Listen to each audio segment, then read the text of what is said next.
What up, YouTube? Before we start the video, we got a very important announcement for you. That's right, we have our new milestone giveaway for 2,000 subscribers. That is a CGC 9.8 graded Thor #1. This cover is a Nick Klein sketch variant that is also signed by Donny Cates. What? Are you crazy? Yes, we are. When we hit 2,000 subs, we're giving away this bad boy. So make sure to hit that subscribe button, ring that bell, and give us a like.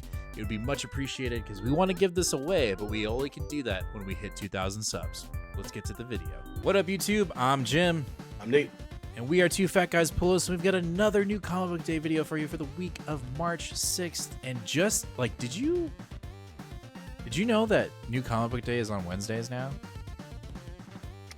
What do you mean? Like, DC is now going to have their new comic book days on Wednesdays now. Oh, like, no. They made it back again? They made it official. Like, it was never, and now it is. What? Exactly. The face you just made, yeah, duh. Like, they made news out of nothing. Like, they basically said they're moving back to new comic book day. They're moving back. Like, next, okay. like, in a couple months. Like, it's anyway, let's talk about new comics. And just like DC, we're changing it up, and we're starting with our independents. First off, we've got from Boom Studios, Merrimack and Pine and Merrimack. Pine and Merrimack. It's because it's not on there. We just got the thing. All right. Yes. So issue 2, we were kind of it was okay. It felt like we were kind of like the train was kind of getting off the rails a little bit, but it's an independent, so it's kind of allowed to do that, right? Oh, it's also Kyle Stark, so I trust him Stark, to take us where we want. But we did a lot in issue 2. We covered a lot of ground, and it felt a little like the pacing was a little off, just a little too fast. So hopefully issue 3 can kind of rein it in a little bit, even though probably not. Like, what we're dealing with in this book is just balls to the walls crazy. Yeah. We're dealing with a sex trafficking ring and politics and guns and UFC fighters. And a lady that keeps throwing shit at them. And pissing in coffee. It's just crazy. But, I am looking forward to it. Oh, for sure. All right, after that, we have The Devil That Wears My Face. Or Wears My Face. Mm-hmm. Yeah, no. Oh, yeah, he's going to wear your face, all right. I love the cover. I will say that. The cover, as like, as it is, I do like the cover. Yeah, it's a good cover. This has been a great series so far. I feel like David Pepose is kind of this, like, guy whose name we sort of knew from Independence, and then all of a sudden you turn around and, like, he had 7 Avengers under his belt. He did a Moon Knight run. I can't remember what else he's working on. Then it just got announced he's doing the Space Ghost Space Ghost, which I'm actually really stoked for comic. that. Yeah, so, I'm really stoked. And all of a sudden I'm seeing his name everywhere, so I'm super excited about that. This has been one of the best horror comics that I've read since probably since Kyle Stark's what I can't think of, Where the Remains Lie. I think that's it. This is like a really classic, like, Catholic Christian demonic possession horror, but the twist on it, literally, that the demon is in the body of a priest, so he doesn't have any of the limitations of a demon. He can do what he wants. He's not stopped by holy water or a cross or things like that. While meanwhile the priest is stuck inside not a demon's body, but the body was possessed by a demon, so he's affected as if he was a demon. Hey. I don't know. It's wild. It's pretty horrific. It is gruesomely bloody, and I love it. Sounds like some demonic inception. That's exactly what it is. Demonic inception. There it is. There's your review. Perfect. All right, our last independent book of the night is Void Rivals from Image Comics. Robert Kirkman. Oh my god, I can't wait. This cover actually has got me like really stoked because I know that our 2 pilots have basically learned the truth behind their rivalry, their rival planets, and how they've been, they're pitted against each other, but by their own design, that the higher ups are basically perpetuating this war between them. Basically what it seems to be profit and power, which, that seems to be that is always the gambit, right? And I don't know who this guy is in the front of the character, but he looks like some kind of bounty hunter is about to go after them. Yeah. I cannot wait. I'm going to go ahead and say it now, even though that there's another book on this poll that is my potential pick of the week. I'm just going to say it now. This is a possible potential pick of the week for me, just because Void Rivals is so fresh. and so clean as a new idea, and I just can't wait. I've missed this book dearly. Yeah, it's been a long 3 months when it comes to that, but yeah, the two main characters are like traversing this wasteland, and it looks like this character is called Proximus, and Ooh, he will be on the hunt, or they will be on the hunt for our two main characters. I So like it. I like it a interesting. lot. A lot. Yep. Hey, I'm interrupting the video. It's only because I've got something really important to tell you. I know you know what we're giving away when we hit 2,000 subscribers. I gotta let you know about what we're giving away when we hit 1,250 subscribers. We're giving away this Uncanny X-Men #1 signed by Jim Chung, CVC grade 9.8.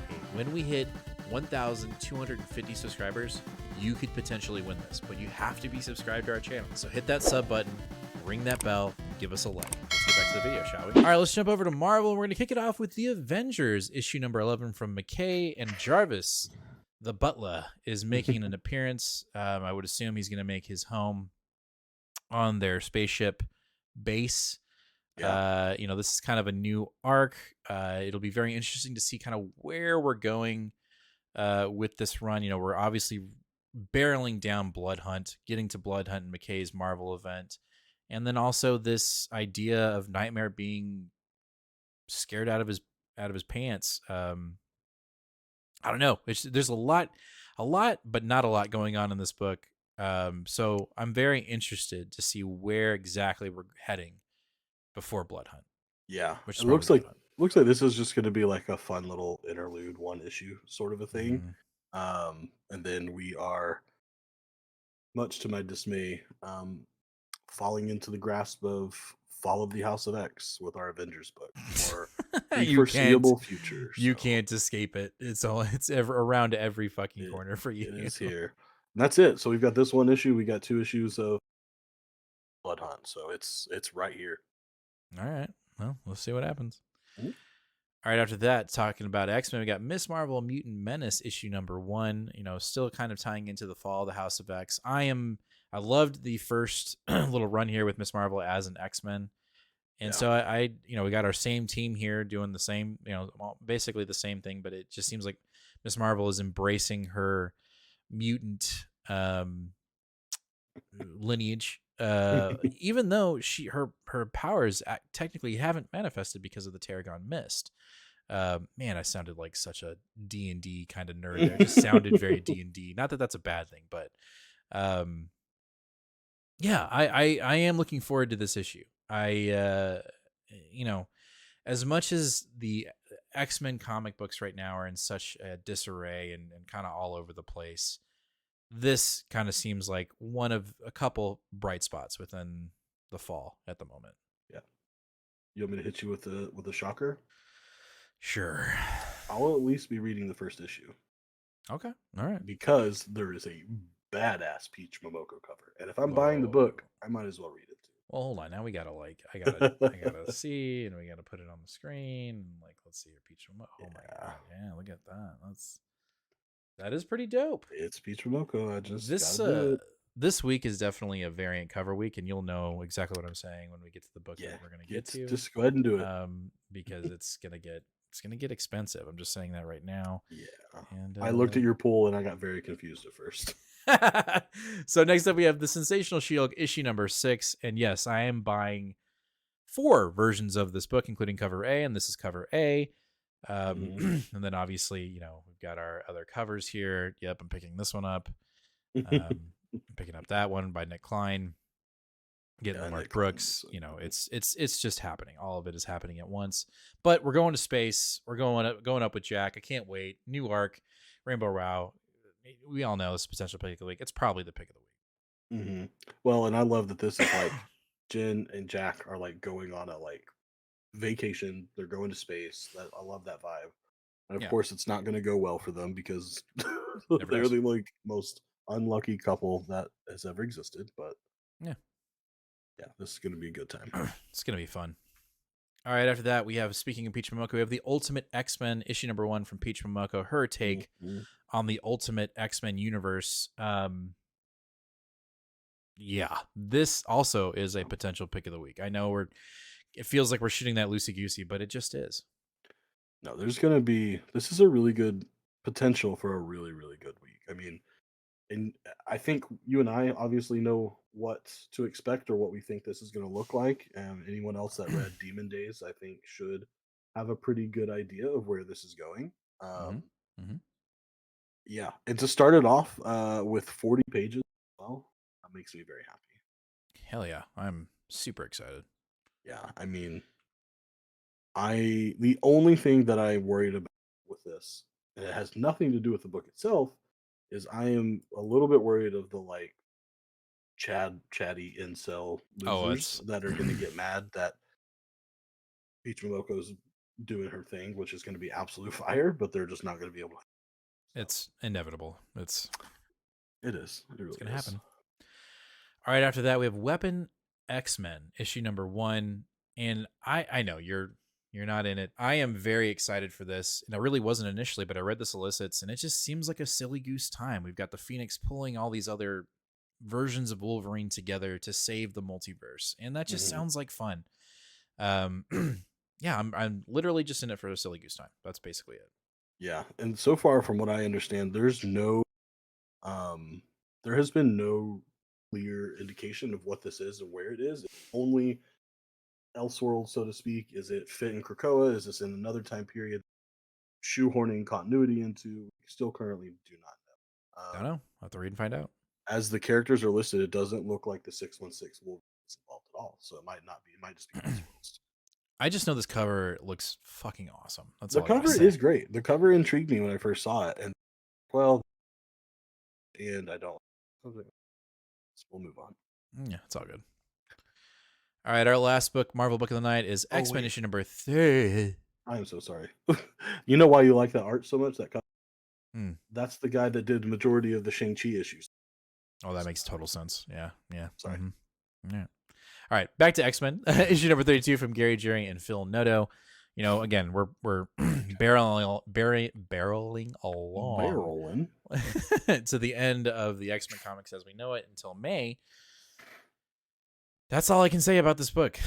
Like we're obviously going to be moving forward a lot. The last Mhm, issue, Phil Noto just kind of felt a little off with the coloring. So I don't know if mhm. that's, it just felt Interesting. a little weird. So we'll see how this goes. But I'm just, again, just trying to get to the end. I'm really not trying to be too critical of what feels like a total mess when it comes to the X-Men comics. So I don't want to be Yeah. that critical, even though we all know that it's just kind of meh right now. I actually, if I have the time, I'm gonna slide into this one, see what's All any right. story where it's Kate and Ileana like as friends teaming up to kick Right. ass. That sounds like a good story Plus, to we me. get So, Lockheed. Lockheed returns. yep. So that's just a sounds like a winning combo to me. No, we'll see what happens. Ooh-wee. All right, let's jump over to DC. And we're going to kick it off with the Batman First Night Mhm. magazine format. And, I wasn't going to pick this up, but you were like, you're not picking this up? I was like, tell me about it. I am really strict on like my Batman side quests because there's 50 million of them. Right. Batman in space, Batman underwater, Batman is the man bat, and it's just like okay. But this one just looks really good. I like the creative team. I like the premise. It's a Batman set in the year that he was created, 1939. We've got mobsters. We've got the super old school looking suit. He's even got the like gnarly bat claws on his suit. Mm-hmm. Um, and it looks like, and maybe this feels like something I want because it's been a current detective and Batman runs. We're not getting a lot of detective stuff, but this is like true to the core original like detective story, and I'm very much looking forward to that. So yeah, like neo noir a little bit, gangsters, detective, 1939. Yeah, that's I'm Sounds out. dope to me. Yeah. And the I'm magazine format's been hitting for me lately too, like that I'm distillery and stuff. on the fence there, but we'll see. I'll check it out. All right, after that, we have Batman from Chip Zdarsky, issue number 145, and it looks like Failsafe, the Zur in Ra personality, all of it's kind of coming together. Dark Prisons, right? Part Yeah, one. Dark Prisons. Yeah, this is the new arc after Joker. Um, it's essentially like we essentially are acting like the Joker year one was food. So we're going right back to where we were with golly, what's the Zur and R, Yeah. whatever it is, and him and the failsafe combo, and he's got to escape from the prison that he's in. I mean, it's Chip. I'm gonna read it. I'm gonna read it. It's Chip for sure, and I bet it's gonna be good. I think that this issue might have a touch of story whiplash. I'm almost thinking I'm gonna go pick up Mm, the last issue before the Joker story just to kind of like get a refresher. refresh. I like And I that. I like remember that. really enjoying that issue, so I might as Yeah. but also we know this book is going to be badass because Jimenez is back on art. Yeah. He is back on the art. So can never go wrong with Jimenez back. Nope, not at all. All right, our last book of the night, Birds of Prey, Mm. issue number 7 from Thompson and Pena. And we, are actually very excited for where we're going with this book because Barbara Babs is involved. Her life is at stake, and the birds ain't going to let that happen. And I, say what you will about the artwork. I'm super stoked for it. I cannot wait to read this. Birds of Prey has been one of the more outstanding DC books for me personally. So I am looking forward to it a lot. I'm excited, crazy excited for this next art. Don't do this. So Not like this. Don't do this. just so that our viewers also know, Leonardo Romero is actually not the interior artist for this arc. What the But wait, isn't do we know that name, Pena? Doesn't that sound familiar? Javier Pena. I feel like he's done some cool stuff. He was not the previous artist that we did enjoy. I'm trying to He did see Dead if he's done X-Men. some interiors that we've liked. Oh, wait, no, he's on Dead X-Men 3, which we haven't gotten yet. He only did a cover for that. The only really interior he hasn't really any consistent interiors decade. So he looks like he's more of a cover artist. I'm not. He could be great. He could be great. Well, It's just we're gonna it's find not out, Romero. right? It's We're not gonna Romero. find. So We're gonna just find out prepare right yourself. now. It's not We're Romero. we're gonna look for his artwork. At least we get a Romero cover. Pull it up on the screen here. Okay, here we go. It looks cool. Mm-hmm. Doesn't. It'll be fine. It'll be fine. No, it looks fine. It's just not consistent with what we've been doing. Right. Yeah. Are we done? Are we done? I'm like, That's oh my it. god, I feel done. so No more books. That's gonna do it for this week's new comic book day video for the week of March 6th. Let us know down in the comments, what are you picking up today? What are you gonna read first? And what's your potential pick of the week? As always, make sure to hit the subscribe button, ring that bell, and give us a like. It'd be much appreciated as we're on the road to 1,250 subscribers and obviously to 2,000, but we can't do it until we hit our certain milestone. So please hit that subscribe button so we can give away what we're giving away when we hit that milestone. Catch us live this Sunday, 8 o'clock p.m. Central Standard Time. We're going to talk about all these books and more, have a silly goose time, hang out with all of our friends, and you, of course, if you're a new viewer, we'd love for you to come check us out. So, as always, fam, be kind to one another and read more comics. Later.